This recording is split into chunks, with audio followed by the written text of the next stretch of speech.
I can do it if you. Okay. Vaughn hasn't hosted an episode in a minute.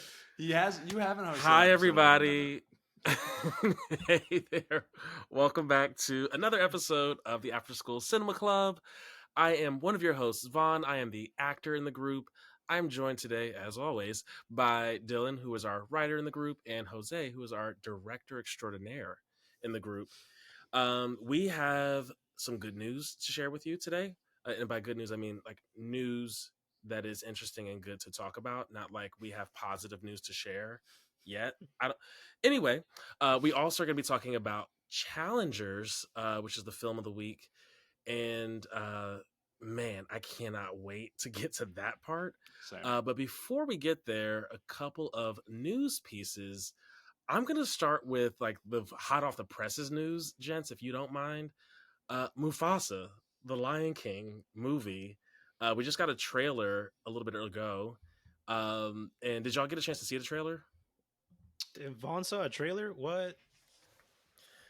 Lion King's my favorite Disney property. So I had to be in. Oh, I didn't know that. Had to be in. Yeah, I watched a little bit of it, and then I got the gist and just kind of... I skipped it. I saw it on Twitter. It was like, eh. Do you care about potential spoilers then? For Mufasa? Is there a lore that I'm not... Well, just around, following? I wanted to talk about the cast, and I don't know if you care, if you're that, I don't even want to know who's in it. Oh, no. I mean, before we hit start, I pulled up the cast just to see what was going on. So, I mean, I see Bill Hader, Seth Rogen is back as Pumbaa, some more folks here. So, sure. Is there is this where Mufasa becomes? Is this like Lion King 0.5, right? Yeah, right this is for sure. Lion King. We had Lion King, we had Lion King 2, and then we had Lion King 1.5, which was basically Rosencrantz and Guildenstern are dead. Now actually, that's a good question. Because Lion King we know is loosely based on Hamlet. Lion King 2 is loosely based on Romeo and Juliet. Lion King 1.5 is loosely based on Rosencrantz and Guildenstern are dead. Hold on. You're blowing my mind right now. What? Wait, is this news? Either. Wait, what? Yeah. Okay. Wait, okay. Join me. I loved Lion King. I loved Lion King as a kid. I actually don't even know if I remember that Lion King 2 storyline at all. I don't either. Okay. Lion King 1 beat for beat, but Lion King 2 I can't even think of what that storyline is. Not one of us? Oh my. Okay. Upendi. I remember Upendi. Yeah. Okay. So here we go. Lion King, about this, this lion. We have a guy who has his uncle who usurps the throne, kills his dad, and he gets his throne back. That is literally what happens in Hamlet. Now, there are a lot of other extra pieces that have to come together to make the stories flesh out differently, but that is the story. Lion King 2, Simba is now king, Nala is the queen, Kiara is their daughter, and Kiara loves this other lion named Kovu. Now, here's the thing about the lions. Kovu is a dark-skinned lion like Scar was. He's supposed to be Scar's successor. And what was her name? He had a matriarch that was kind of helping guide him, and because they have to very narrowly avoid the incest of everything, we never they never say that Kovu was Scar's son, because that would make him and Kiara cousins. But Kovu is another outcast lion. He happens to also get a scar over his eye, so that parallel is drawn. But it's these two houses who in this world are not likened in dignity, but it's the idea that this is a forbidden love and they come together. So that's Romeo and Juliet, effectively. Okay. Then when we go back to the events of Lion King 1.5, where we're following Timon and Pumbaa's accounts of everything, well, that's just Tom Stoppard's Rosencrantz and Guildenstern are dead, where so it's a play that covers the events of Hamlet from the perspective of Rosencrantz and Guildenstern, which are the two characters that Pumbaa and Timon are based off of. And it's a more comedic take on the events of Hamlet. You just blew my mind. And there's a 2.5, no, because there's a Lion King 3. Oh wait, there's a Lion King 3? I think so. I remember they were like direct to VHS. Shout out to a previous ep where we talk about VHSs. I'm pretty sure there was a Lion King 3, or there was like another half movie. Oh Right? man, Am I tripping? Am I crazy? you could be telling the truth because I didn't know that like Ariel had a daughter until like a year ago. She has a daughter? Yeah, apparently in Little Oh. Mermaid too. She like her and Eric have this daughter who wants to like go back to the sea. I mean, go figure, right? Oh, no. Lion King 3, I guess, is Lion King 1.5. Okay, so yeah, it was because there was a third movie that came out, but it timeline wise, it happens in between. Gotcha. Okay. So yeah, with all of this like loose Shakespeare connection, my question then is, and I'm trying to think back to, I only watched the trailer one time, but I definitely need to rewatch it and use my Shakespeare brain to figure out. The thing is, it's probably going to be based off of a history because it's about kings, and like kings' rise to like their claim to the throne. And I don't know, the histories is like my weakest spot when it comes to Shakespeare. Although that's Lear. also the most baddest spot. That would be like Lion King 4, if anything. Yeah, the premise. I don't know enough about Shakespeare to pinpoint that. If you want me to read the one sentence, although King Lear was famously played by James Earl Jones on Broadway, there was an all-black cast, and they also flipped it because James Earl Jones is the King Lear, and he had 3 daughters versus 3 sons. And of course, the link there being that James Earl Jones voiced Mufasa. Anyway, sorry, go ahead. I'm nerding out hard right now. Sorry. Nah, you're in your bag. It looks like it says the prequel is about the rise of one of the greatest kings of Pride Lands, who goes back to the African savannah where Rafiki tells Kiara, the daughter of Simba and Nala, the story of her grandfather, while Timon and Pumbaa add color commentary. Okay. So this is Lion King. They are doing like a 0.5. Yeah. And so the other interesting thing, speaking of the casting, is that we're getting Blue Ivy Carter as the voice of Kiara, who is Blue Ivy, of course, is the daughter of Beyonce. And Beyonce voiced Nala, who was the mother of Kiara. So it's like they're literally playing mom and daughter in this film. You know, this reminds me of something Dylan mentioned when we saw the Renaissance tour. There's a bit, if anybody's seen the IMAX movie or went to the concert. I did both. There's that bit where Blue Ivy shows up and Beyonce's like on a tank, and she's just like dancing in front of the tank, and Dylan was like, "Oh, she's like literally preparing her to take on the next generation of performances or whatever it may be." And so if they're going to put her in a voice acting role, whether it be minor or major, I mean, that is another step into some sort of performing industry. You know, voice acting is a tough gig. And so, you know, maybe there's guardrails being, you know, Disney being a spinoff, being a Lion King 0.5. There's still probably going to be some sort of prep that goes into molding this next generation of superstar talent. Yeah. One of my biggest dreams, not to get too far off into After School Music Club, but one of my biggest dreams is for Blue Ivy and Northwest to do an album together called Watch the Throne 2. And maybe use some of the same beats, but like just like as an homage to their dads. Or just I was trying to think of a pun. Like to have it instead of just be Watch the Throne 2. Ooh. Yeah. I don't know. Queen. Sorry, I'm saying royal related things. All right, let's swing while we're in Disneyland. No pun intended.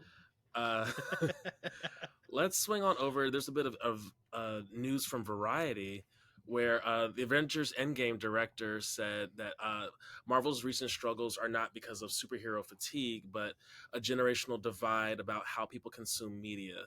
effectively saying that nowadays people are consuming media. They're used to consuming media, one, doing multiple things at the same time, and two, they're not as people today aren't as committed to a certain time of going to the theater to partake in like an event. Dylan's already super upset, so the floor is yours, sir. It was 5 years ago. We're not talking about the 90s. It was 5 years ago. There was a pandemic the following year. We're only just starting to see people go back, and Barbie did 1.5 billion, Oppenheimer did $1 billion, Dune just hit 700 million. One of the Spider-Man Godzilla movies, X Kong. Godzilla X Kong, which I don't know what the box office is that done. I think it was 600. Damn, that's crazy. Good for them. But Top Gun well over $1 billion, the third Spider-Man well over $1 billion. It's just it's so much word salad for just the movies are bad. If the movies are good, the people will come. They had they were able to tell a good coherent story, and it got people involved, and it was new and unique, and the first time it ever had been done on a scale like this. And now they don't know what to do. And if the movies are good, the people are going to go there. Or if you make it interesting, the third Spider-Man movie, I don't think is good. I don't think it's bad either. You watch your mouth is what you do. I understand. And this isn't you watch your mouth in this podcast. This isn't me to say that it's I don't think it's bad. It is probably, other than Shang-Chi and then Guardians 3, is the best post the best post Endgame movie.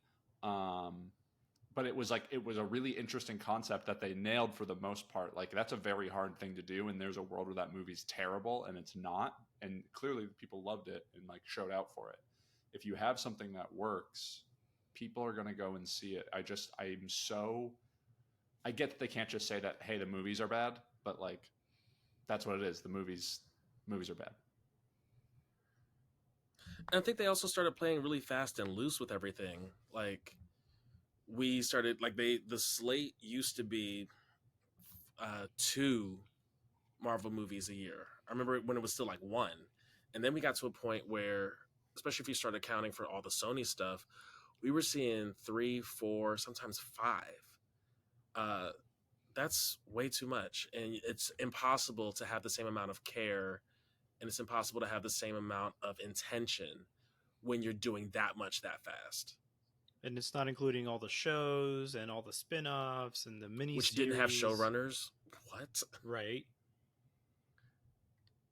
I don't know. I mean, he's kind of got a point, though. I feel like because of the COVID and the rise of short form media, there is a certain level of attention deficit that the public just has. And, to Dylan's point, if there is that attention grabbing story, or maybe there's a scene, or maybe there's something to snap at people's faces, hey, watch me, because it's good, they'll eventually have a positive reaction. So I don't think he's entirely wrong when he says that it's because people consume media differently. But yeah, make better. I think we said this a while ago too. Make better movies, make better stories. They'll pay off in the long run. And by the same token, Marvel movies, to your point with the attention span, it's crazy bright in a bad way. The lighting is, in my opinion, mostly terrible. There's a quip after every line to that was funny. Yep, that was funny. Every single just to try to keep you, in paying attention. So I really it's just an old person claiming to speak for an entire generation when it's all the people that were 18, 19, 20, 21, when Endgame was coming out, they're now 27. It's not that deep. I don't know. Oppenheimer is a slow-paced 3-hour movie with multiple timelines. Half of it's in black and white, and it made $1 billion. So I don't want to hear, the Russo brothers, who haven't made a good thing since Endgame, try to like blame it on the audience. Give Christopher Nolan a Marvel movie. Is that what I'm hearing? No, he said he won't do it. He'll do maybe a Star Wars movie. He refused to answer if if he would do a Star Wars movie. If they give him $1 billion, he said flat out, because like they in the Oppenheimer like press tour they asked him, and before they could even finish asking, they were like, "Would you ever do another comic?" And he said no before it even came out. And then the next question was, "Would you ever do a Star Wars movie?" And he went, "Next question." He wouldn't say yes or no, and I think that he would, not in the current. Maybe he's already doing one. Is. Maybe he's already doing one. I would not say. want to work with Kathleen Kennedy's Lucas, who I have no idea how she still has a job. I'm sure she's a very nice woman, but dear Lord. Did you ever see that South Park episode about Kathleen Kennedy turning everything woke? No, but I am curious. I'm sure it's funny. Yeah. Yeah, I don't think this is it. I don't think this is right. To your point, Dylan, I think if you make it good and you make it engaging, people will pay attention. I can be a real big stickler in the theater for people who are like on their phones, like while the movie's going. Like, I'll give you 3 passes literally, and then I'm like leaning over to say something. But I can think of the films where I haven't had to do that, and it's been a packed theater, and it's because the story is so gripping. It's because the people are so locked in. So I don't think it's a matter of necessarily this audience doesn't want to be engaged, or this audience is used to engaging in a different way. I think it's a matter of you making the content as engaging as possible. And this is the other weird part with fandoms in general, but especially a comic fandom, is that you have the people who grew up when the comics were coming out, like the storylines that are being adapted now for screen, and you have the people who were born after 9/11 going to see the same movie, and those are different tastes, those are different interests, and they both of those people could be interested in Iron Man, for example, but the way you hook them is wildly different. And something I've applauded Marvel for in the past is how good they are at trying to like find that mass appeal and find that common ground between the 18-year-old and the 48-year-old. What's tricky now is they've done so many experiments that could ostracize one or the other group, and has somehow ostracized both. I think I remember this term back from my film school days. It was that they're trying to make something 8 to 80. They're trying to branch out from age 8 all the way to age 80. And it's tough because you know, Vaughn, like you said, you can't really alienate somebody who hasn't read the comics and isn't caught up on the lore. But at the same time, you can't like just make a movie specifically with all of this history, which is another kind of pain point to all of the Marvel stuff, is that they paint it to be, oh, you really have to dig through the slop to get through what one reference in one movie is going to be. Like when Captain America 4 comes out, people will be like, oh, well, you have to go watch this, you have to go watch that, you have to understand this is going to lead to that. But then the movie's going to come out, it's going to be a perfectly fine movie and not reference a single thing. And if they do reference it, it'll be like what's Elaine from Seinfeld, what's her name? Julie Louis-Dreyfus. Yeah, she's going to show up and everyone's going to be like, oh, that's so sick. But then people who haven't seen any of the previous Marvel stuff will just like, okay, someone showed up, the crowd reacted, like, let's move on. Like, what's this going to be? You know, Captain America 4 is more than likely going to set up the Thunderbolts, which I don't know if we should. I just realized tangent. I think Harrison Ford is replacing. He is Thaddeus Ross. Yeah. Damn, props for him getting another bag. Harrison Ford replaced. It was William Hurt. Mm-hmm. Who, may he rest in peace. I met him a couple times. And I made the mistake. We had an extended interaction. I made the mistake of calling him Will during that interaction, and he quickly corrected me. It's William. Got it. Yes, sir. Mr. Hurt, sir. Yeah, and I was more hurt. I was so embarrassed. You know when you got that instant wave of like, now everything is sweating. I'm sweating in places I didn't know I could sweat. It was that. But I lost my train of thought. You were talking about Thunderbolts? People will react in a certain way, because they had to sit through the slop, and then it doesn't pay off at the end. Like, I saw Hawkeye, the show, because I thought that the last episode was going to tie it to Spider-Man, because people online, the discourse online, or like the conversation online was like, oh, well, there's a scene in the trailer where he swings by Rockefeller Center, and Hawkeye takes place during Christmas, and Spider-Man comes out between the penultimate and the last episode.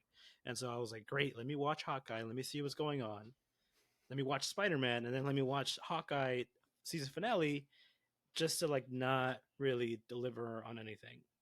And I think that probably was a bigger blow, one of the biggest blows to like the Marvel, like, because when they were doing that stuff, because they were doing it for a minute. Yeah, when Agents of S.H.I.E.L.D. first came out, that first season, even some of the second season, whatever episode was after a Marvel movie came out, that one of those characters from that film was going to show up in that episode. Like after, I think it was Thor. In their bag, man. They were so good at that early like on. Sif showed up in an episode after the Thor movie came out. I think they did get Nick Fury to show up in an episode. Like there was so much good tie-in, and then they eventually just kind of veered off and weren't regarded. And actually, that's a bit of movie news that was from this week as well. Ming-Na Wen, who was what was her name? She was an agent. She was a part of S.H.I.E.L.D. in the Agents of S.H.I.E.L.D. show. But she talked about how it's such a shame that they're not getting credit for a lot of the work they did and being a lot of that connective tissue and keeping fans locked in a time when there was no Disney Plus. Because S.H.I.E.L.D. is like, it's like non-canon now, right? Or like certain aspects of S.H.I.E.L.D. is in sprinkled into the broader timeline. It's basically non-canon. That's the simplest way to think about it. There were moments in the first 2 seasons. I watched it all the way through, and they really should have ended after, I want to say it was like season 5. There's a scene, you all should check it out, even if you have no context. How long was this show? I think they had 7 seasons, maybe 8. What the fuck? Yeah. What? And I was there though. They got really deep in because they started doing alternate timelines and time jumps and stuff. There are a couple of really good episodes towards the end of the series, but for the most part, it just seemed like, and I think some of the writers even said this, that they just kind of had carte blanche. They were just like, let's try it this way now, and we're just doing a lot of really weird experimental things. And the way they had to frequently reset everything was just getting annoying. But yeah, I feel really bad for I can't remember her name, but she played Daisy Johnson. She was like or Sky, I forget how she was introduced initially, but she was one of the Inhumans, and there was that tie-in there, and that also tied into the very, very short-lived Inhumans series that Marvel had that they will never speak about, other than the fact that the guy who played Black Bolt was in Doctor Strange Multiverse of Madness. That was the same actor from the show. That was the only confirmation that thing ever happened in the greater MCU. But yeah, there were so many ways that Marvel was actively working on having a truly connective world across all of their properties, both film and TV. And it's a shame that we don't have that. Do you think maybe logistically it wouldn't make sense? Because I feel like if there is, hey, there's a big decision that like Iron Man does, before, or I guess maybe if we're talking post Endgame, like, oh, there's a big choice that fucking I mean, like, I don't even know who would be big enough to draw me throughout the entirety of this like post Endgame world. Like, who? I guess Captain America now. Yeah, Sam Wilson. Like Sam Wilson. Yeah. So I saw Falcon and the Winter Soldier, which leads up into Captain America 4, but then like there has been like, when was that, like 2020, 2021, like that was a That long was time ago. 2021. I was still Yeah. in DC. That was Yeah. like March, I want to say 2021. Like that was a long time ago to now God, the finally show's get. boring. So there was a bit of it was boring because there was like that there was supposed to be like a virus subplot that like got scrapped because of COVID.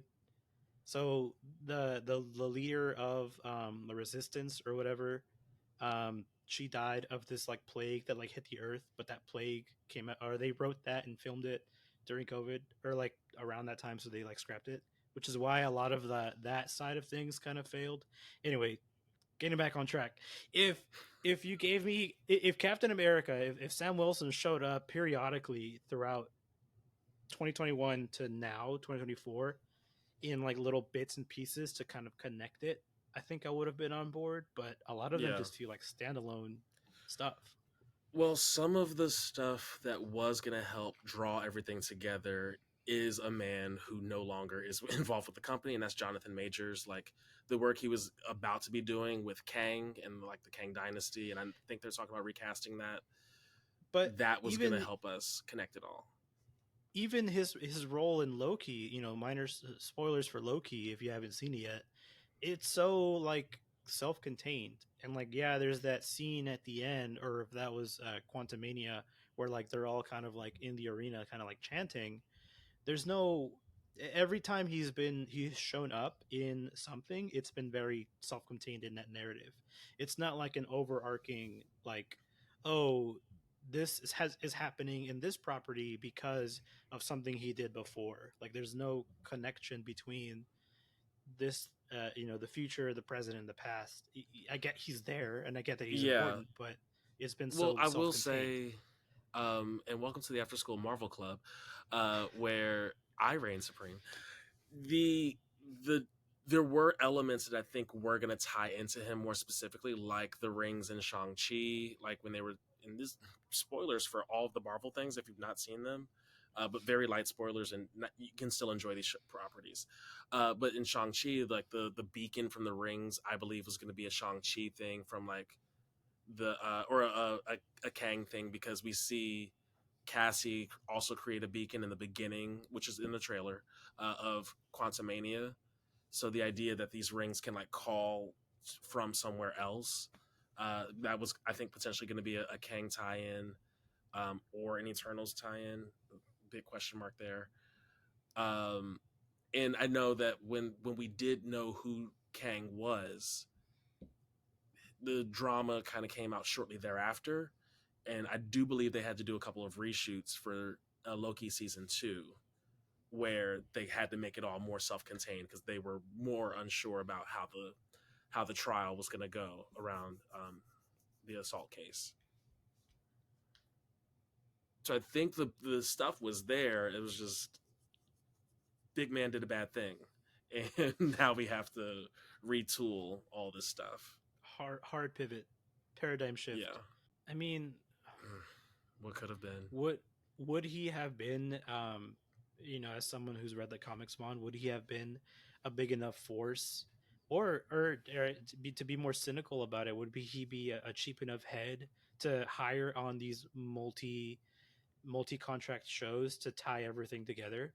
Because Absolutely. Bringing it back to Sam Wilson, right? Like, is it just too expensive to get Anthony Mackie to show up and connect things together? Like, would Jonathan Majors have been affordable enough to just throw him in everything and just see how that connects everything?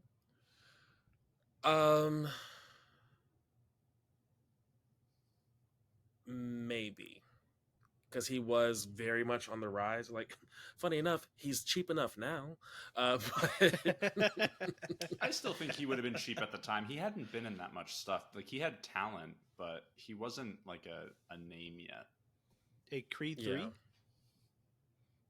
He was so good in Creed 3. I agree. I think if you ask the average person, like, hey, do you know who Jonathan Majors was? Like, He's that guy who beats his wife, right? Sure, but like before girlfriend, that, like, but yes. Like I'm sure most people would not like know who that was. Yeah, I would put a little asterisk there. I'd say most white people, which yes is an audience you need to be pulling in with Marvel stuff, but everybody was calling him what was his name? It was not Abolition Bay. He had a nickname. Civil Rights Bay, that's what it was. He was Civil Rights Bay to a lot of people because of Lovecraft Country, which was at 2020, 2021. 2020. So the material was there, but I agree that he wasn't as recognizable. Like, oh, the guy from Last Black Man in San Francisco? Yeah, exactly. Yeah, him. Like, I just when he was comparing himself to like MLK and like everything, like I just like the dude thought he was so much bigger than he was, and it's just like, you're not. Ego's that guy. a hell of a thing, y'all. Yeah. Ego is a hell of a thing. Speaking of ego, actually, I'm going to take this moment now to pivot to the rest of the news, which is like two things that Jerry Seinfeld said. One, he said, and this is from Variety, TV comedy is being hurt by the, quote, extreme left and PC crap, and people worrying so much about offending other people. He also said, and this one's really strange, the movie business is over. Film doesn't occupy the pinnacle in the social, cultural hierarchy that it did for most of our lives. When the movie came out, if it was good, we all went to see it. We all discussed it. We quoted lines to scenes we liked, and so on. Mind you, this is, I believe, on a tour to promote his new movie. He's in a movie? Yeah, he's got a new movie coming out. Oh. And B movie too? Recently said these things. I'd watch it. Dylan is so exhausted. You don't like the B movie? No, not about B movie at all. I have no issues with B movie. Just like I've fucking had it with comedians saying that you can't do offensive comedy anymore. Like, if you look at the last 20 years, it's like, okay, what have like the biggest comedies been? The Office, main character is incredibly offensive. The longest running comedy, I think, of all time, It's Always Sunny in Philadelphia, incredibly offensive. The very first episode is called The Gang Gets Racist, where they're upset about black people being in their bar. We have Veep, who also stars someone from Seinfeld. She is a terrible person, constantly says things that are offensive. And I mean, not to the same extent, but like Curb Your Enthusiasm as well. Like, there's shout out to Larry David, another like the other co-writer, Seinfeld person. Yes, maybe he's upset that the two other people from his show actually found success after Seinfeld. I can't think of anything other than the B movie that Seinfeld has done. I'm sure this Netflix movie will be great. But comedians in cars getting coffee. Sure, him being himself. He met the president. Yeah, he met the president in that. As someone that is incredibly left-leaning, as someone that tries to be politically correct in so many ways in which that they speak, you absolutely can have offensive comedy be hilarious. And there are examples of that time and time again. Like, it's just, and that thing I almost wanted to bring this up before. The Office is so popular that Peacock built a streaming service around it. Like, they literally, NBC created Peacock. Like, NBC created Peacock because of The Office, which features an incredibly offensive, like, lead. And on top of that, they have super fan episodes where they're adding 10 minutes of deleted scenes on top of it. You either can watch the regular Office or super fan Office. The entire streaming service was built off of that. It's just like, it's just not true. It's just not true. And it sounds like a guy who hasn't worked in 25 years because he hasn't. I yield my time. In like the buzz around this story, I don't know if it's in that same Variety article. I just saw it on Twitter. He said that I guess he had an idea, or there was like some sort of thing in the works where Kramer starts a rickshaw business with homeless people, and the justification was they're outside anyway. And I think there's a way to. I think there's an a angle way there. to, like, for sure. There's That would got have to been be. really fun. Well, I think it was an episode of Seinfeld. Oh, and it he said, was like, an there's episode? No way, Okay. There's no way that Yeah. would get made today, and it's just like, God. Yeah. Like, Yes, it would actually. I'm sure the Sunny guys are like looking at this and they're like, okay, we're just gonna take this idea and run with it with the next season of Sunny. they have a homeless drug dealer as like the Yeah. I forget his name right now, but like the guy that like Rickety he's a Cricket? Rickety Cricket. Like I just Rickety Cricket. It's just He's a pastor who lost his way. yeah. Like and the whole movie business thing too. Like I just no longer the cultural pinnacle. I present to you Barbie. I present to you Marvel. Yeah. Like I just like what was the head shake there, Jose? Again, similar to the Joe Russo quote, there's some truth to that, in my opinion.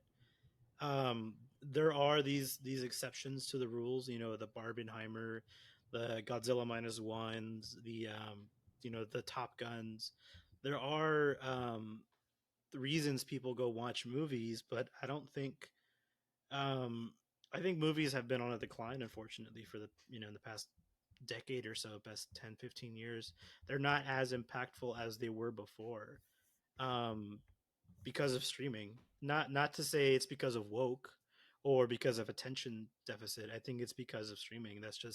That was the trend before COVID. COVID really like hit the industry very hard, and then it started to gain itself back up, and then the strikes hit it really hard. And so we're going to go into another drought right now where just like things aren't going to be releasing. And when things get back to normal in like 2025, 2026, people will start to just like slowly start to trickle out of the movie industry. There'll be people who will still go, you know, us, our audience will still go watch a movie, but it was on decline before COVID. And these two big things unfortunately hurt the industry. Again, not to say that it's because of woke. It's just that this was the trend before. Yeah. I like just a strong disagree. Like I really like it. There more movies were coming out every single year leading up to the pandemic. Like there were more movies were coming out in 2016, like and then in 2017 and 2018 and 2019 compared to like the 90s. There's just more content. So in that sense, like there's more content and there's more different types of media. Sure. But the streaming services have failed. They're all trying to buy each other because none of it makes money. It was just a new revenue stream. It was late-term capitalism. All of it failed, which is why they're all consolidating. And sure, like people want to go and watch their movie at home. And there's some movies where I'm all for that. There's some movies you don't need to go to a theater for. But there's plenty of movies where that's not the case. Doom sure, 2. and look, yes, go and see like I will see 99.99% of movies in a theater because that's what I prefer. That's not realistic for some people, but it's just like I have like a really strong pushback of just like the industry's failing. It wasn't. They were making more money than they've ever had before. Like it just I hard disagree. What would you say then to like there's like an old interview with like Matt Damon, who was like you know, the comedy, the DVD comedy, right? Like what would you say to something like that? So for context for listeners, what's the quote? He was like on an interview, I forget what it was, some like late night show, and they were talking about how in like the 2000s and the 90s you could just like get a couple friends together, throw together some movie that's like 50 million, 100 million, and just like shoot it, and then know that it's not going to be a successful box office hit, but it'll be released as a DVD, and then they could just make their money back as a DVD movie. And you so basically get two box offices. Yeah, gotcha. Like that genre or that style of movie is dead. You know, the comedies, I feel like in the early 2000s comedies they're just gone because there's no incentive anymore with streaming to bring that back. I also think that like comedy movies in general, I don't even know as much if it's streaming. It feels like the comedy movie is just much harder to do now. I feel like there was just a really big boom of comedy movies in the 90s and 2000s. There was obviously comedies beforehand, but that really kind of felt like a peak golden age type thing. And I just think that there's now more like different avenues for that kind of content from like a comedy standpoint. I agree that, hey, there's not DVD sales, although physical media sales are like kind of coming back up. There's like a niche hardcore audience for that. But yes, as like some, but that's not most people. I think the way that you're seeing it now is like Amazon is paying for the rights to like a certain comedy, like whether it's Anyone But You or Ricky Stenicki, and they might be overpaying. So they're going to pay maybe 20, 25 million to have that comedy. So then when it also is going to like, that's kind of eating, I feel like some of those DVD sales personally. I think the comedy thing is a little bit in trouble at that, like kind of not B movie, but that mid-tier movie. We're going to spend B-movie. Yeah, nicely done. We're going to spend 40 to 60 million and make 200. I think like it's a little bit tougher to find those, but I think that you just have to find the way to make the movie a little bit cheaper. And I present to you A24 and Neon, who have built their entire business on that. They will spend 10, 20, 30 million on a movie, and they will make 60, 70, 80, 90 million back on it. It works.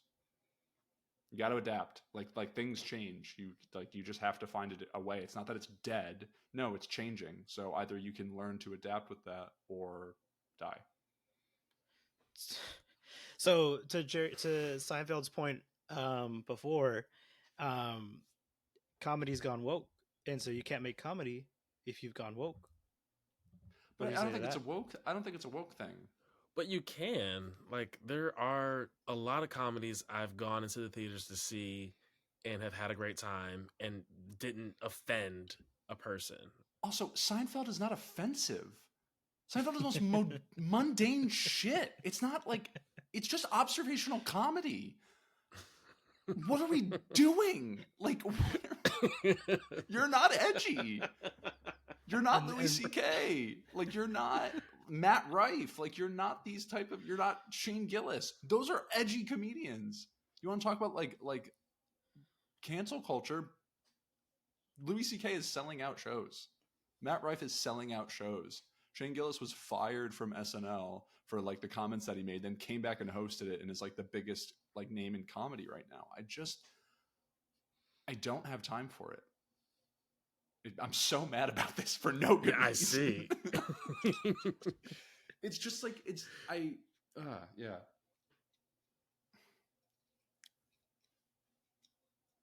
Jose? I was no. Jose just wants to like poke the bear. He's just like, what else can I say? I know. I love it. I love it. No, I just forgot that when Dylan gets mad, he sounds like Jerry Seinfeld. Oh no!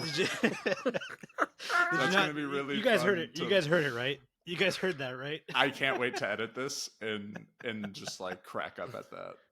What's the deal with these comedians saying that you can't be left wing or left wing's ruining comedy?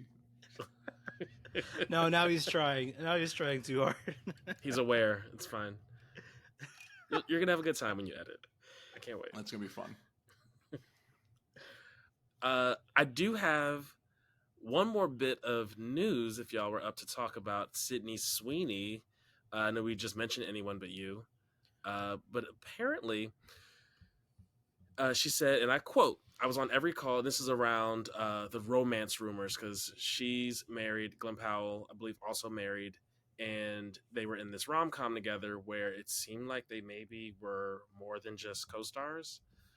And she said, I was on every call. I was in text group chats. I was probably keeping everybody over at Sony Marketing and Distribution awake at night because I couldn't stop with ideas.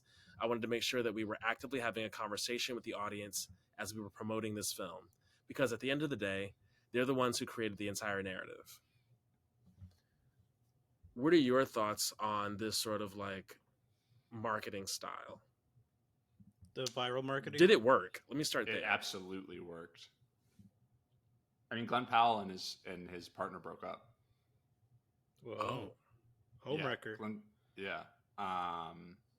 So that was like part of it too. So like, and I don't know if it was, they broke up, beforehand, or it was a thing of like they just then used it. But Glen Powell and his partner did break up. So like, I think it definitely was effective, and the movie made like $250 million. It made back like 10 times its money. So I would say that was a little effective. I mean, we're talking marketing, I'd say that's more than a little effective. Sorry to hear about the relationship actually splitting. I was wondering, because I didn't see the film. I'm really sad to say things got busy, but I was aware of some of the rumors about them kind of swirling. So, if this was effective marketing, my thing is, objectively, these two people are too rich and too attractive to not have actually fucked. I don't believe that didn't happen. I can't imagine being Sydney Sweeney's husband or fiance or whatever they are. I couldn't imagine.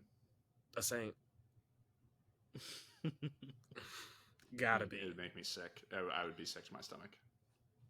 Because it's one thing to like have people objectify, speculate, whatever around your partner, but then if your partner's actively, quote unquote, for the sake of marketing, feeding into that, that's another thing entirely.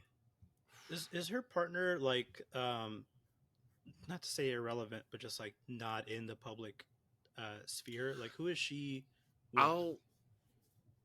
I don't know his name, but I do. I know we mentioned SNL earlier, so I remember seeing Sydney. Did y'all catch Sydney Sweeney's episode of SNL? Yeah. And so in her opening monologue, she took a moment to jab at Madam Web, which great. She also took a moment to address some of the quote unquote rumors around her and Glen Powell, and says like it's all not true. Like, we are just very good professionals, and in fact, my partner is here tonight. Can we get the camera on my partner? And the camera cuts to Glen Powell, who like sat in the audience for the joke. And I think she said is his name Josh, her actual in real life partner. I think she said he was actually there. I don't remember if the camera actually panned to him or ever seeing him. But yeah, at a certain point, I have to wonder, like, when is it too much? I think so. It sounds like this guy is just not in the public sphere at all. And if they're married or if they have some sort of like relationship, I think that definitely helps. Not to bring this back to Taylor Swift, but I feel like her relationships fail because she's so public and everybody she's with and just gets put on this pedestal of like publicity.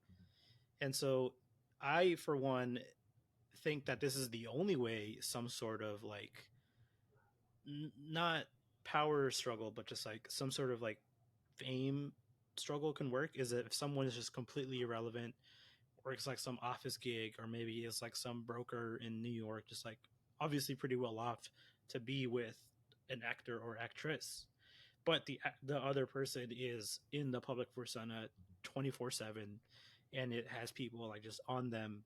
That's the only way I would stay sane, personally, I think. Yeah, I think a lot about Mr. and Mrs. Smith with Brad and Angelina, where he was married to Jennifer Aniston, and then they do this film together where they're married, and then they eventually actually do get married. Like, there's a certain line that gets crossed, and you have to have a really, really in touch sense of ego to be able to deal with that from all angles. Like, I remember one of my first and it's funny, I'm back home in DC right now, but so I'm seeing a bunch of like my high school stuff, and I'm like, I saw a photo earlier tonight of my a musical we did, Grease, and I'm just thinking about like the high school days of like doing a play, or even early college days doing a play, and my character's in love with somebody else, and I then start to like develop feelings, I think, for the other actor. And it's, you know, it's a tough job, but you gotta keep all that stuff in check. I mean, the Spider-Man MJ connection, right? Every time, Aren't like so every far. time, right? Yeah. Yeah. Kirsten and Toby Which for a hot second, Andrew and Emma for a second, and now Tom and Zendaya, who we'll talk about Zendaya a little bit more. Sounds like they're moment. getting married. If we want to get into the tabloid side of things, who's getting married? No, it sounds. There's rumors that they're going to get engaged. They're going to get engaged. Good on them. And speaking of marketing, unless y'all have other thoughts on the Sydney Sweeney thing, because I thought it was genius. That's my thoughts. I love a good transition.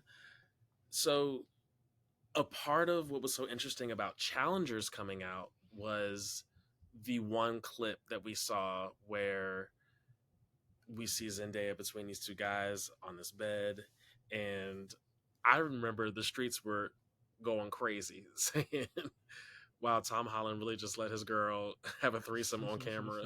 That's crazy.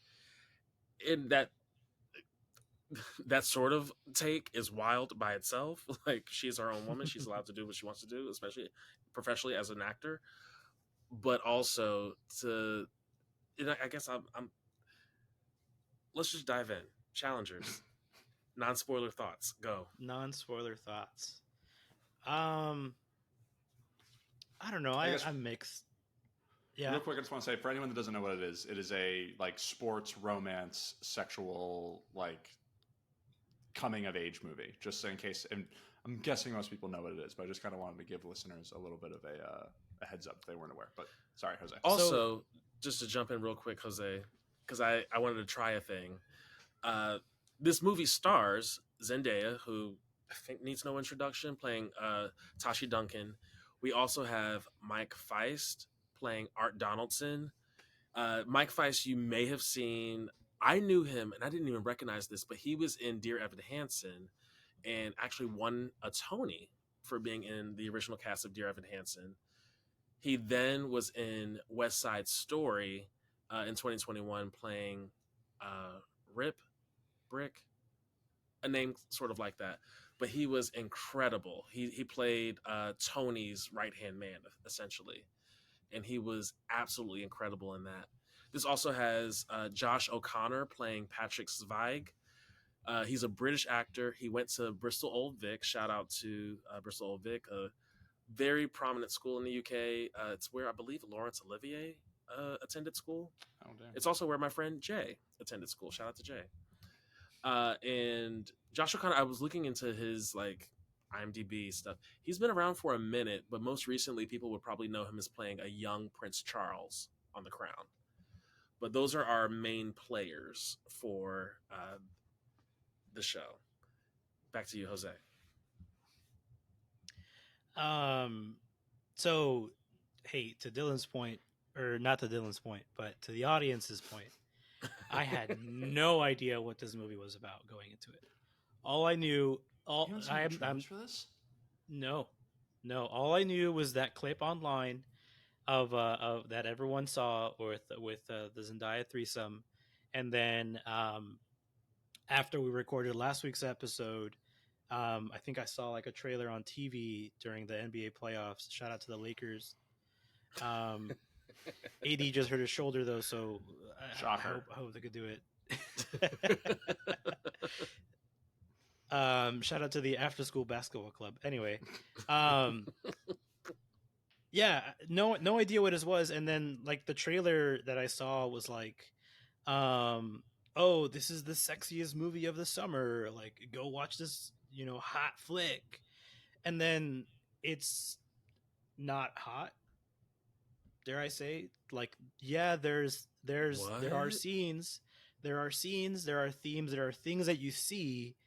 It's a rated R movie, but like, I think Love Lies Bleeding was hotter. Not gonna lie, I think there was more like. I think this suffered from like the drive or like the Need for Speed effect, or like the marketing just like completely ruined the or the Wonka effect, where like the marketing just like ruined the vibe for what this movie was for me. Because for what it is, reflecting on it now after seeing it a couple days ago, it's not bad. It's pretty enjoyable. I think the overall narrative is to Dylan's point, a coming of age story. It's two friends reuniting. But just a lot of like my thoughts going into it from only seeing that clip on Twitter and then the trailer or two during the playoffs, um, didn't set me up for something that I was just not expecting. And so, just even now, in pitching my case as to my thoughts on this movie, I'm gonna go change my letterbox score because I gave it like a 1.5 because I was saw like, that. this is not. I was like, God damn. Man, I mean, I don't necessarily know about like, is it hotter or not hotter than Love Lies Bleeding? I think there's a ton of sex in it, similar to Love Lies Bleeding. But I feel like Love Lies Bleeding was more of just like, hey, it's specifically there's just like a lot of sex scenes, whereas like in this it was, and I don't want to get into too much. It felt like so many shots in this movie were like put through that lens. Like I personally, with all three of the characters, like to where like how their clothes would be, or like what they would do, or like how even like the wind would impact the clothes that they were wearing. Like I felt that so many like scenes in this movie were put through that lens. The grunts, all of it, like all of it to me. I don't know. Tennis is a grunty sport.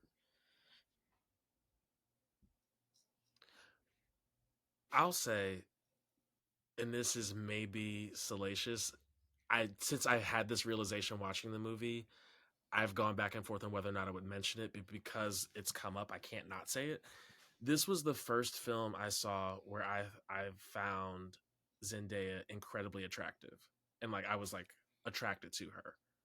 She has always been beautiful. I'm not questioning that. I don't want anybody to think that I don't have eyes, but she's always been really gorgeous and cute to me. This was the first time I was like, oh, that's a woman. Oh, she's sexy. And she owned a lot of that sexiness as well throughout the movie. So from through that lens, and also to your point, Dylan, just watching all of the non explicitly sexual moments and how a lot of it is shot still felt incredibly sexy. So I was feeling the heat for sure. I mean, I can't even think other than, and I never saw Malcolm and Marie, which is like the other kind of like, I don't know if that's R rated, but like more adult movie she's been in. I feel like she hasn't really had any roles where she's been like the love interest, like she's the love interest in Dune and Spider-Man, but it didn't feel like sexualized. Whereas like obviously she's very sexualized in this movie. Um, yeah, it was like I was like, oh wow, I've never like seen this kind of performance out of her. Yeah, I agree. Overall, though, I'd say I had a very, very good time. I have some questions about the ending, so we'll get to that part in the spoiler side of things. But overall, I really, really enjoyed it. I I have a thought, and this isn't too spoilery, but I felt like that track that they kept using was a little overused. Ooh, I'm gonna. Nah, the track was great. The track was great. I'm It not kept me getting mad. going.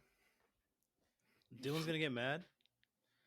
He's been on one all day today, which I've been listening to that score ever since I got out of the movie like 3 hours ago, and that's Trent for me. Trent Reznor and Atticus Ross, who are Nine Inch Nails, they did the score for this. I write to their music, so like all their scores. So like there Social it is. Network, Watchmen, like all of that. Like that's the music that I listen to. Girl with a Dragon Tattoo, like all that stuff I listen to while I'm writing. And I just thought that it was like masterful. And he doesn't like EDM. But I did say in the last episode that was specifically, I was like, one of my favorite artists, Nine Inch Nails, does use a lot of synths. Also, I just listened to the Justice song with Tame Impala, Elite. It's not a blanket statement. There are exceptions. To me, it felt like y'all have seen Bad Boys 2, yeah? Yeah, but a long time ago. Okay. Friendly reminder for you and Saw it anybody in else Spanish. at home. Oh, muy bien. Shout out to Telemundo. The fact that in Bad Boys 2, it seemed like every 10 to 15 minutes, they found another reason to use the Shake Your Tail Feather song. It was like a sort of exciting thing is happening, and we hear that like the chant like with the like from the Atlanta Braves, but it became ineffective because it was used so much. That's how it's not that I dislike, because I love Shake Your Tail Feather. I don't want to have to hear it 8 times during a 2-hour movie. I felt the same way about the track that they kept using in this. That like it's great, but then when you use it so many times, it's a little less effective every time, to the point where it became comical to me at the very end. I think the issue. Oh, you go, Jose. Sorry. I think because there isn't any other soundtrack that I can remember, it's effective because it reminds me that like, okay, shit's gonna happen because now the track is playing in the background. Like something is going to happen after this period of lull or this period of dialogue, where then now something turns on and there's gonna be like some sort of like engagement. I liked it. Yeah. I didn't think it was overused at all. I didn't think it was overused, but something I did notice a little bit just towards the end, in the least spoiler way possible, was it was very stop start. Like there would just be times where the score would play and then it would just like cut and then there's silence. And then it would like play again and then silence and play again and then silence. Or they would use like the operatic songs at times too. It didn't feel like it just didn't feel like it was like constantly playing, and it wouldn't like all of a sudden draw in or like fade out. Like it would just be like full blast and then a hard stop, which like did in the end, I would like did kind of take me out a little bit. Like that's my main critique, was just like there were small little technical things in like the last third of the movie that like otherwise I would have thought this movie is like absolutely perfection, like no notes.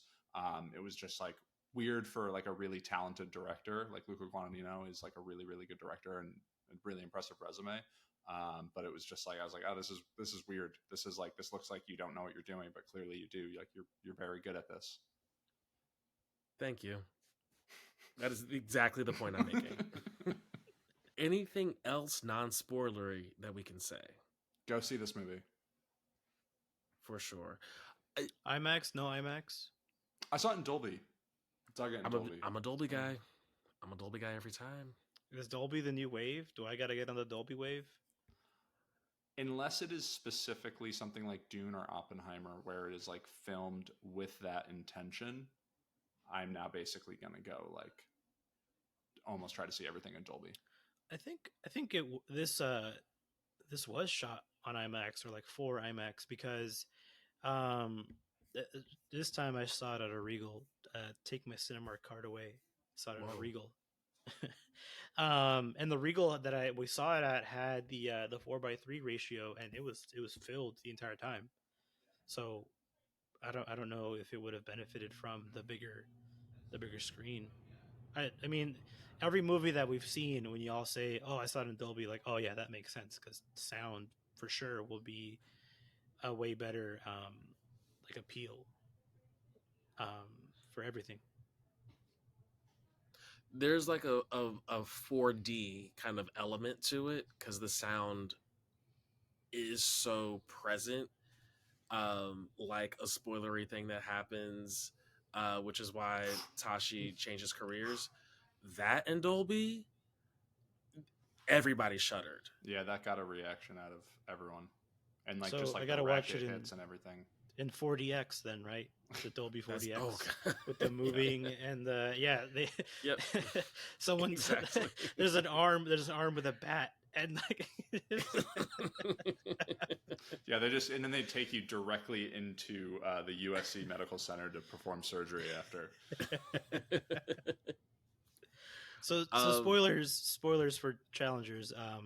Zendaya tears her ACL, like fucks up her knee during a match in college tennis, and I think just the way that scene plays out, like, yeah, there was a reaction. Like, even in my theater, there was a reaction, because that's something so visceral. I mean, even when you watch like a sporting event, and something like that happens, everyone's just kind of like, oh, and they get that, like, I forget what the effect is called, but like everyone just wants to, like, morbid curiosity.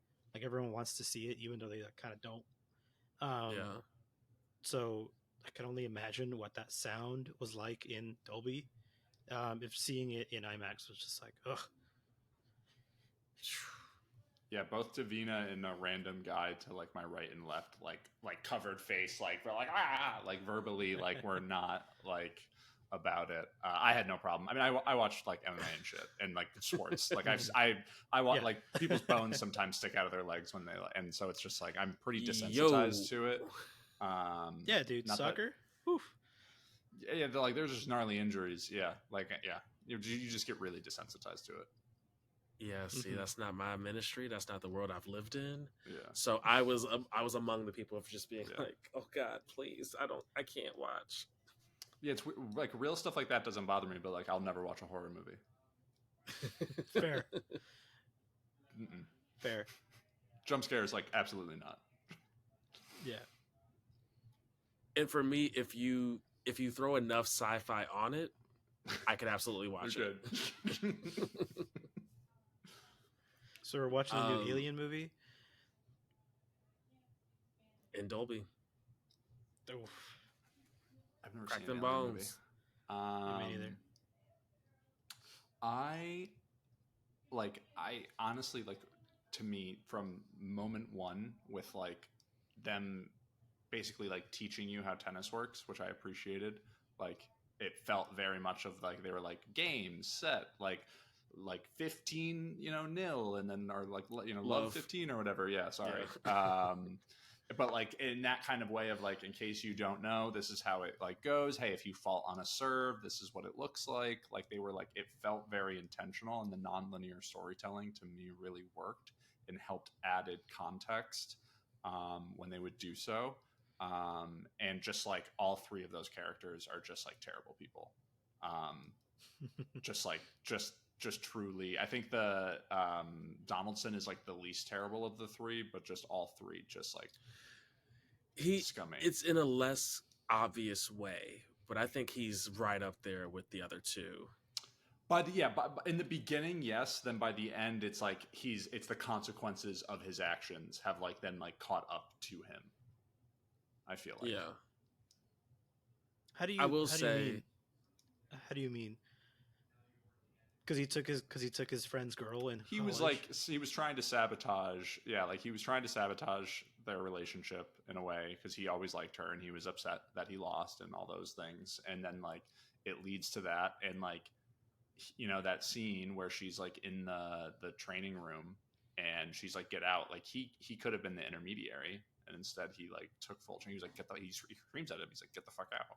Like, that's like his childhood best friend that like, instead of like trying to like reason with it, and then I think because of that, there's unresolved feelings that you see with Zendaya, and I forget that character's name. But that, I think, was then what causes, them to keep coming back to each other. Between Zendaya and Patrick. Yeah, and Patrick. Yeah. And so it's just a thing of like, then that's like what kind of starts that. And then, but then by the end, I wanted him to fucking win so bad. And I know we'll talk about, Vaughn and I are going to have a lot of feelings on that, I feel like. What? We are. Yeah. This is what I mean. Like, I had no idea what this movie was going to be. I have no like context. I have no feelings.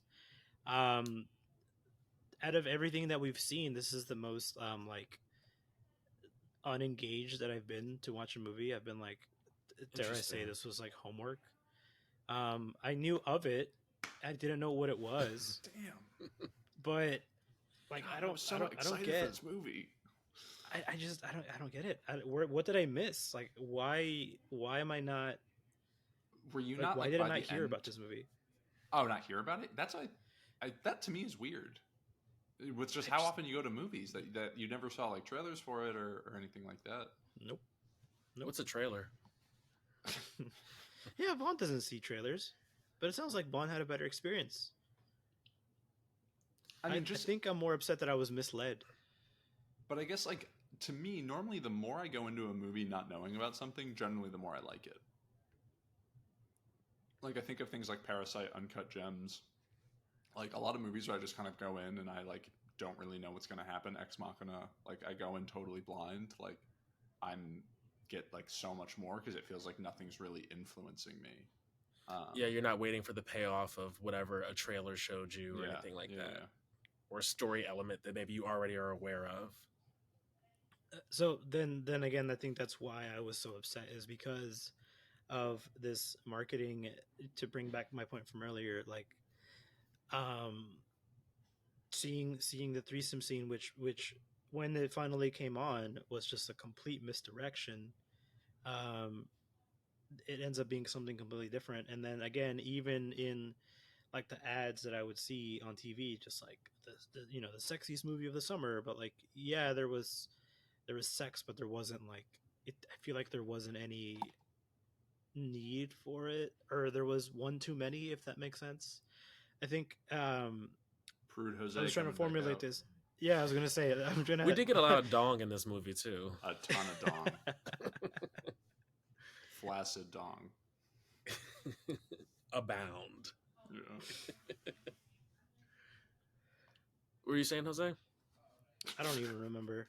I'm clutching my pearls, trying to bleach my eyes. Like, oh my god. We're talking about the prudeness. Yeah, the prudeness. I don't know. I think the last movie that had sex, what was it, Love Lies Bleeding, and the last movie that I can remember before that was Don't Worry Darling, that had too much sex, and like there wasn't like a reason for it.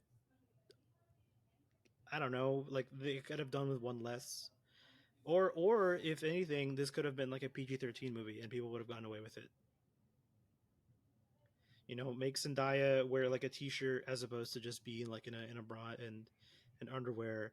And then the last scene in the car, don't make it as explicit, and you can get away with the editing to make it a PG-13 movie to maybe get more appeal, maybe tell the story without it. Because like, yeah, I get like the love triangle, the back and forths. I get a lot of that narrative element to what's going on, which pays off at the end for the most part. But there's just an obscene amount to where it's just like I wasn't engaged. I was like, okay, now I got to sit through this. Because the scene in the dorm room, I was like, I was starting to tune out because I was like, oh, okay, now they're just gonna do this. Like, let me just ignore it. But then they started like having a dialogue, and I was like, okay, maybe I do have to pay attention. But then they stop and then continue the dialogue, and I'm like, okay, then this did not need to happen because the dialogue is still being resolved even after they're done fucking. To me, that shows the character development of how manipulative Zendaya is. Like she uses like sex in that way. Like that's what she did with them in the hotel room. She does that there. Like it seems like she does that in her marriage. Like it just seems that she's just a very manipulative person. And like that's kind of one of the ways that she, uses that. So that to me, like I thought it was very useful, and like I just again, and a European director, it's the same thing I said before when we watched Love Lies Bleeding. Also, a European director, also Saltburn, European director, and Poor Things, also a European director. Of like they're gonna be more cool with that versus like insane gore that you're gonna see, in granted, I mean, I was about to say Civil War, but Civil War is also European director. But it's just like to me, it's one of those things of like I think it's we're like swung back the other way. The '90s had a ton of erotic thrillers, and it feels like we're kind of now getting back to that where it's getting a little less Puritan and a little bit more like from a sex standpoint. If it serves a purpose, and for me, it served a purpose. Yeah, I think that also helped feed into just how complex all of the characters are, and that was one of my biggest takeaways is just watching Zendaya be able to, or Tashi Duncan, be able to be this incredibly complex, manipulative, like terrible person that you still kind of root for depending on the scene and the circumstances. Yeah, like you root for all of them for the most part. Although I hated Josh O'Connor's character, and I hope he dies. But That's Zweig, right? Yeah, Zweig. Yeah. Zweig. They don't like him either. Which is the point, and it's a credit to the storytelling and the acting. I felt bad for him at first, and then in the beginning, I felt really bad for him, and I wanted him to win. And then by the end, I'm like, please. Once you knew who he was, I didn't feel bad for him. Even before you even knew who he was, you see this poor guy who was maybe, I think, gonna sleep with that couple to just get that bed for the night. He tried to that's the thing too, it uses sex in a way, he was all up in that attendance or concierge's business, clearly trying that, I didn't feel bad for him because I felt that this was going to be I knew that there was going to be some sort of not parallel, but just difference between the two characters, because I think you meet Arthur Duncan first, and he's got the personal trainer and the coach and the electrolytes and the smoothies and the AG1, and then you cut to somebody who's toughing it out as a working tennis player, and so I knew that there was in my interpretation of it, it was just okay, this is clearly the guy who's at the bottom, this is clearly the guy at the top, and they're going to meet somewhere, and someone's going to be victorious. And then the story is built around that to give you their history, give you their present. So no, I didn't feel bad for him. I was like, oh, okay, I knew that this guy's going to be in the gutter, but he's going to turn it around somehow. Something's going to happen to justify why he is where he is. And then the narrative rolls into that, because he was a dick and he did not plan his future accordingly, and he just kind of ended up being washed because he wasn't able to capitalize on his talent. And Tashi even calls him out on that. He's like, how long are you going to skirt on talent alone? That's not something feasible. You have to build to it. You can't just go pro. At the end of the day, whose face is on the racket? It's his friends. The guy who put in the work through high school, through college, obviously through Tashi, to then build this persona, and is the guy living in penthouses across America going to tennis tournaments. Not the guy who was good in high school, peaked in probably college or his college years, and then just kind of washed out. Yeah, that was the thing too, because he didn't even go to college. He just immediately jumped. Right, he just went pro. Jumped pro, and then because Zendaya is giving shit for it, oh, I actually want to learn stuff. And then you see her when it doesn't work out. She's she's a boss, telling boss. Aston Martin how they're supposed to fucking market their family and shit. And it was I was like, God damn! I was like, that's I was like, I'm all for this. I love that little bit of subtle storytelling. She makes the little edit on her copy, and then the next time we see the actual billboard, it has her edit on it. Fucking boss. Which there was a minor point too. Small tangent. There is a lot of product placement. There's so much product placement. The Dunkin' Donuts, the Coca-Cola, the Stanford University, the Aston Market. Uniqlo. The Aston Martin I didn't mind because it's literally an ad. The Uniqlo. The Uniqlo is crazy. The Uniqlo is insane. The Adidas I have less of an issue with, because actually then by the end he's constantly wearing Nike kill shots, and I have 3 pairs of those, so I was all for it. But yeah, the Uniqlo is out of control, and the Coke a little bit. He's just constantly holding the glass bottle Coke to his face, and it's yeah, dude, we get it. I mean, the Dunkin' Donuts shot alone felt like a Dunkin' commercial. It's just a static shot, 2-3 seconds, and it's just a bagel and a coffee. Oh yeah, I took that as he's legitimately starving. I mean, I didn't even I didn't even realize that was Dunkin' Donuts. Sleeping out of your car and starving for a meal? Try Dunkin'. I just took it as damn, this dude is he's down that bad. He's ravenous. Yeah, it's he can't even maintain a conversation, which is even crazier when you realize. And I appreciated how they had all of these people came from crazy money, which makes sense. Tennis is a very rich sport. And it was just this guy's doing the whole struggling artist gimmick, even though if he wanted to, he could just get call dad's credit mommy card and daddy. Yeah. The Jeep ad. You can't tell me that wasn't a Jeep ad after a night of just Applebee's. has a Jeep. He's just got a Jeep. The framing, the the horn, framing like, was actually pretty specific. It takes like 2-3 seconds for them to walk into frame. That was a Jeep ad. I agree. The Uniqlo is the worst. The Uniqlo is like so in your face. Like the scene when Zendaya is like they're doing the walk down the tunnel and it's like zoomed in on her shoulder, and that was the first time. And then like you can see it on Donaldson as well. But I was like, damn, okay, I guess Uniqlo's got a sporting line. I guess had the store been open, I would have gone in. They've got good stuff. There's a Uniqlo at the mall I work at. They've got good stuff. They got good joggers, good t-shirts. On any given day, I'm wearing something from Uniqlo. Today it's the socks, and maybe the socks, the Uniqlo socks. They're perfect.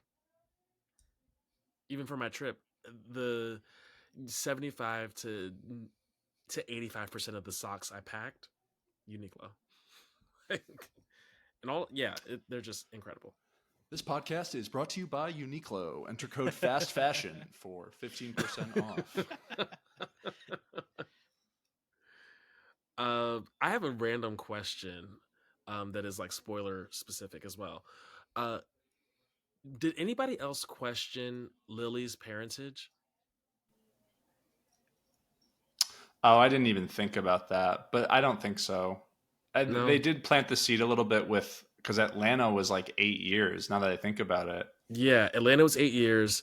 And then I was like in my Game of Thrones bag where I'm like, okay, Art has very, very bright hair, but Lily has dark hair just like her mom and also just like Dad's old best friend. But I don't think that kid was 8. I think that kid was a little younger than 8. Okay. But I feel like they would have potentially leaned into it more. Yeah. Maybe not. I felt like they would. No, I felt like there would have so been more much... of a. She would have had like curlier hair or something. Maybe, but I mean, like Zendaya is also half white, so there's like. The only reason I really leaned into it is because I looked at just looking at everything else and how effective they were with the storytelling, and like again, they're not throwing it in your face. Like, okay, we see her working on the edits for the Aston Martin ad, and then we just see the ad. She doesn't draw attention to it. It's just in the shot. And so I felt, okay, what else is here that is just like present that like, if you notice it, then great. That's another part of the story for you. But if not, whatever. And so, yeah, it doesn't change a whole lot to like the grand story, really. They're still terrible people. She still cheated and had sex with him in Atlanta, probably. But I thought the night before the final match. In a natural disaster? You kidding me? It's just windy, dude. If a telephone pole falls down on there. You know, some would say it already did.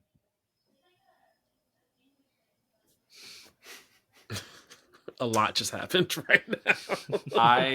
Davina and I like looked at each other at the like same time when the last serve, when he's like, he takes the ball out and he's like got to find a way to try to like keep it competitive, and he like does the tell that like I had sex with her. Yeah, like, I was like could not wait. I was like, do it, and I was like, even though I like didn't like him, I was just like, fuck yeah, like let's go. Yeah, I like dug all of that, and also we haven't talked about it. The tennis ball scene. I can't believe that worked. What, it's like first person? The first person, but no, specifically like when it's just the ball, like the camera is the ball going back and back. Oh, yeah, I can't believe that worked. Yeah. Well, because they did like the first person. You didn't think? I thought it looked so good. I could not believe it. Like, it was just really disorienting for me. Yep. Personally, like I get it. It was artsy, and that was something that I will give it a plus for. It was very artsy when it could be. That was one of those where it's like it didn't work out. Damn. It was too. It worked for me. Too disorienting. Which I'm shocked. I like if you were to tell me on paper that was a scene, I'd be like, that's the dumbest thing I've ever heard. and just like made fun of it. But I was actually like, wow, no, this is really working. I was so like enthralled in that last 5 minutes. By the time we get to that scene of the the POV of the tennis ball, there were so many other ways that they were telling story that I felt were way more effective. Like I loved when we see, obviously we've established that everybody's just like watching the ball go back and forth and heads are swaying. And then there's the scene where Zendaya's head is not moving at all. She's just like out. That kind of stuff pulled me in a lot more than seeing the tennis ball go. And then by the end, when she's like back, like watching it again like crazy. Yeah. And the beginning, the very, very first shot when it's like the tennis match and it like zooms in and you're just like, oh, it's these two people playing tennis. And then it like keeps zooming in on Zendaya and the Trent Reznor score is just like pumping. Oh man, I loved it. I love this movie. I caught myself looking back and forth as it was zooming in the beginning. I was like, you know what, I'm gonna stop. I'm gonna stop doing that. let me stop watching tennis and start watching the movie. But something I would have liked is I would have liked that last scene to just be a straight up tennis match. Like, yeah, there was some clips of it that was the match going on, but if it was, you spent all this time building this tension, building these stakes, all of the cards are on the table. Just give me the tennis match. Just like a silent 5 minutes, just like bam, bam, bam, bam. Maybe spice up the editing or just make something a bit more engaging to then finally have that release, which, in my opinion, I don't know how tennis works if your legs hit the net, but it looks like he spiked it, and then because he was so close, he just missed, and then they end up hugging each other as like a relief, because even Zendaya like stands up and cheers. And I, for one, am not a fan of ambiguous endings, but that's the ending that I took into consideration. Oh, I think he won. I think he spikes it down because I think that like Josh O'Connor's character, it seems like he was thinking about going up to try to hit it too, and instead is like, I'm just gonna catch him, and I'm gonna like accept the loss.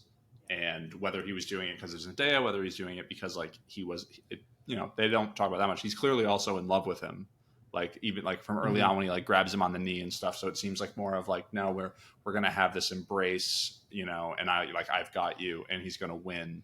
And because Zendaya is like her being so excited, I felt like was because of Donaldson winning. I don't think she would have that reaction if he lost that, like publicly. I don't think she would publicly have that kind of reaction. But his leg touched the net. Like he's like over the net. The thing we don't see though through all of it is where the tennis ball goes, which I think is like a part of the ambiguity. But I think more so, like, to Dylan's point from a little bit ago, like this movie does give you so much of like, here's how tennis works.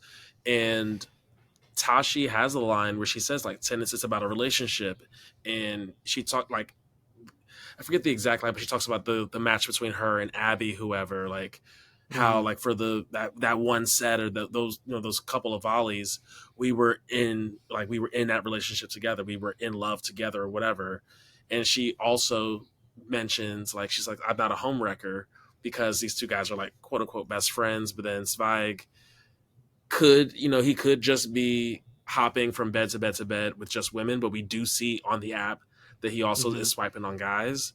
So yeah, I think he was for sure in love with him, and I think that release is that she's like no longer a homewrecker because they've kind of reconciled because of the decision. Like I don't know who won. I like the idea that Donaldson won. I do think, to your point, Jose, like touching the net can't be the best thing for your game, but it's the point isn't about who won or who lost at that point anymore. Like once he has the knowledge that, okay, I slept with your wife again, or I slept with her again, like I got this one up, they find that reconciliation. Yeah, when they smile at each other. Yeah. Which I also don't get why they got back together if he slept with his wife. They're fucked up people, man. White people, am I right? Listen, I've been saying this my whole life. These white men are dangerous.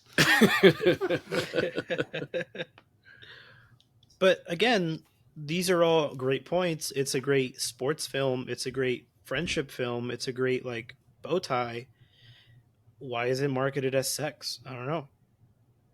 It's super sexual, man. Like, they're so sweaty, they're grunting. The scenes of Zendaya, when Zendaya is playing, like, especially the first time they see her, and it is so, it's raw. It is so sexual, like, in every aspect about it, and it makes sense when it's like, this is how these three people are connected. These three people are connected obviously because of tennis, but because of that tension and the competition. And to me, it like binds it all together to where like it has to be in that way. Like I think it's a necessary part of the movie. And I think the other thing, Janelle Monáe has the line in, I forget the song now, but it's on the Dirty Computer album, but she says everything is just sex except sex, which is power. And so like everything that we're watching is about like the sex and sexual tension between all three of the characters. Like when she does go to the hotel that first night, and they like recount the story of the first time like Patrick taught Art how to masturbate, and they're like, no, we were together, but like not, and like they're like super weird about it. Or even when we see as adults, Tashi goes up to Art, like I think he's about to go out, and she puts out her hand and he spits the gum into her hand, and then we see Patrick does the same thing when they're at their training room, I guess, and wherever the hell. But it's the sexual energy between all three of them, palpable. I hope they had a threesome after that moment, after that match. I'm sure it would fulfill everybody's dream. I get it, but I disagree. Let us know in the comments below. I don't know how else to make this make sense for you. No, I get it. I'm just like, because the sweat, man. You know what I mean? They sweat. They sweat, and there's noises, and like even like Art's grunts when he's hitting. I think his grunts were the funniest. When he's hitting the tennis ball. But I saw I think it was on Black Twitter. Somebody had posted and said, because we see that first scene when he's like sleeping, like the night before he goes to the match, and he's like in bed with just his underwear on. Somebody had a screenshot of that shot and said, "There's no heterosexual reason this moment is happening." I saw another thing of like, you can tell this movie's shot by a gay dude. Like it's there's a lot of like, they talk about like the male gaze. This is like the opposite end of the male gaze. It was like even like the stretching scenes, like when they're like, he's like leaning in and stretching early on, and it's just like they like really hold it and shoot it in a way. Like there's so much of it. So everything is scenes. Sex. Yeah, literally. Again, I get it. Maybe if the marketing made it more of like a sports movie, I would have been on board. Because it's not like it's... the marketing is very much just like, I don't know if you watched the trailer. It's a sports movie. Did not watch the trailer. The only thing I've seen, I told you, was the scene and that one clip from like, it's not the trailer. It's not a trailer, but not a teaser. It's like when they they just put they give like the blurbs, like the quotes. Yeah. Okay. Do we rate it? Yeah. What do you? Yeah, I want to hear it. Do we rate it? All right. Upon further review, my rating goes up to, solid 7.5. Oh wow! And that's a stark difference because I gave it on Letterboxd. I gave it a 1.5. So it goes all the way up to it. How many? Out of 5. 5. Oh wow! So that would have been a 3 out of 10. Yeah, I'm gonna raise it up to a 7.5. Maybe like a 7.75. Like it's a pretty good movie. Having this conversation with y'all makes me appreciate it a lot more. Absolute value 7.5. Letter grade B-. If this was an essay and like before it was due, I told you, hey, can you give me just a summary of what your essay is? And you told me that it was a sex movie. I would have been disappointed, but reading the essay and watching it and experiencing it, hey, it's pretty good. B minus. Right on. Don't tell me that this is something that it actually is. But it's a persuasive essay, you know. So then I do my work. The persuasive comes after the fact in the teachers' lounge when I show up to y'all and I show y'all the essay, and then y'all bring up points as to why it's better than it is. Because I would have given this essay like a D. Damn. And then you have to like correct the D, like turn it into to put a B. a yeah, B. put the slash down the Bonkers. This movie gets a 9 out of me. 9 out of 10. A minus, literally only because of that music. I felt like, especially just at the end, it was we were overusing that device. Yeah, I'm the same. So A minus. A minus, 9 out of 10. For me, it's the way they chose to kind of play the music, and the scene where she like spits in his face. They held that shot on the two of them for too long, and like that didn't really work for me. And like though it's really like nitpicky, but like those are the things of like this would take it to like a absolutely perfect like no notes movie, and I'm gonna be listening to the score all the time. It's literally, if I were to go on Apple Music, like it is the thing that like this have it past pulled week. up. Yes, like it is what I have pulled up right now. Like, yeah, Love that. Subscribe to our YouTube channel. yes, we're on YouTube now. We're on YouTube now. Let's go. Yes, Yay! so you can watch us too. This is exciting. Is that the pod? That is the pod. It's game, set, match, if you will. Well done. Yes, sir. Alrighty. Yeah. Okay. Show notes. Check it all out. Follow us. Anything else, real quick, you want to shout out? LA. I've got a show coming. Come see it. Ooh. It'll be in June. You'll get more details. Funny enough, literally, the day this episode comes out, I think we'll have like official details and stuff out. So yeah, check me out if you want to see me do the acting thing in real life. That's an option for you. If you don't live in LA, come visit and see the show. Yeah, whatever. Yeah, fly out to Buy a LA ticket, to see please. Vaughn. Breeze Airways. They do really affordable flights. Check it out, y'all. Or just start walking. You know, you'll get there in time. If you start now. Little Forrest Gump situation. I got nothing. All right. Yeah, just want to plug the YouTube channel again. Like, comment, subscribe. After School Cinema Club on YouTube. We're going to try to be as consistent with that as we are with the other traditional mediums. I feel like it's a lot more interactive to have that community on there.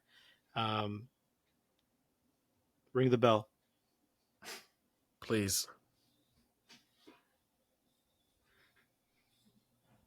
I don't know. Hit us with the game set match. Hit us with the game. I'll let it out. Me? No, Jose. A game set match.